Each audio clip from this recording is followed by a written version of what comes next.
The time is 8:24 p.m. Good evening. The news headline. Nnamdi Kanu court documents finally reveals African nation Ãpprøvêd leader was extradited. Fact that pointed to the location where the Ãpprøvêd leader Nnamdi Kanu was extradited from have emerged. Nnamdi Kanu, in a lawsuit filed on Thursday, September 16th, berated the Kenyan government for extraditing him. The suit was filed against Jomo Kenyatta International Airport, the Kenyan Immigration Service and nation's Director of Criminal Investigations. A lawsuit on behalf of Mazi Nnamdi Kanu was filed by his Kingsley Kanu'S, that is his brother, showing that the leader of indigenous people of Biafra Ãpprøvêd was extradited from Kenya. The suit was filed against the Kenyan government for what the embattled secessionists described as unconstitutional extradition. The Nation reports. According to the petition, Kanu was in the African nation to seek medical attention for a heart challenge and for indigenous people of Biafra-related work. The court documents show that the Ãpprøvêd leader was extradited from Kenya, revealing further.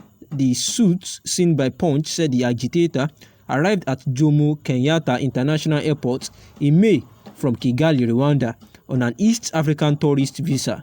It added the subject is believed to have been apprehended at the airport on June 19, 2021 and unlawfully detained for several days, after which he was illegally and steadily extradited to Nigeria without his British passport, in utter non-compliance with laid-down processes of laws in Kenya. Among those mentioned as respondents in the suit are Kenya's Interior CS, Director of Immigration, Director of Criminal Investigation, OCPD, Jomo Kenyatta International Airport, and Attorney General. Nnamdi Kanu. Meanwhile, senators of Southeastern extraction on Wednesday, September 15, took the initiative to set up a panel that would look into the case of Kanu. The plan was to negotiate with relevant federal government agencies on the continuous detention of Kanu. Those who were behind the move met at the Abuja residence of a former Senate Deputy President, Ike Ekweremadu. The Igbo federal lawmakers said the aim of interfacing with the agencies is to find a practical solution to the issue. Part of the communique on the issue read as follows: "We elaborately discussed the issue of Mazi Nnamdi and resolved to intervene. To this end, we resolved to set up a committee to constructively interface with relevant stakeholders, the federal government and its relevant agencies, towards finding a political solution. We will keep Indigo abreast of developments in this regard." And the news analysis is as follows.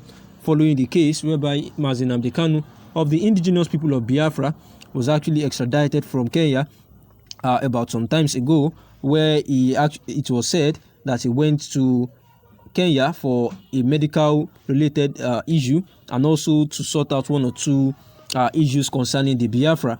And on getting to Kenya, actually he was not with his Nigerian passport, and the officers of the security agencies of Kenya actually arrested him and handed him over to the Nigerian government, who went ahead to Kenya to unlawfully extradite him. Although this was denied, because while the Attorney General of the nation was actually talking, they actually refused to open up from which country Mazi Nnamdi Kanu was actually extradited for. Not until the legal representatives of Mazi Nnamdi Kanu actually met with Nnamdi Kanu after a while, and that was where he was able to analyze how it had happened. And the lawyer actually said that he looked so traumatized and could actually not remember some particular things, and that the Mazi Nnamdi Kanu that he knows is somebody that would recall whatever was happening, whatever has happened, and whatever is actually happening at the moment, that he actually has a very sharp retentive memory. But unlike him, it was that he was actually stuttering and was not giving accurate information as he used to do, which was actually a proof that he has been traumatized or have been severely dealt with by the security agencies of the DSS. And that was part of the reasons that the DSS have been denying the legal representatives of Nnamdi Kanu access to him before the court actually intervened. Even quite a while, a legal representative of Nnamdi Kanu from the UK, Bruce Fein, actually visited Nigeria to pay Nnamdi Kanu a visit with his legal representatives after they had met at Abuja. But on getting there, they were told that the person in charge of receiving them to see Nnamdi Kanu was actually not on seat, and this was actually out of it because the legal representative said that it has not always been the case, that no one was always given the duty to welcome them, that no particular person was given the duty to welcome them to see Nnamdi Kanu anytime they are going there, which was actually a clear indication that they were just trying to make sure that the foreign lawyer would not be able to have access to Nnamdi Kanu.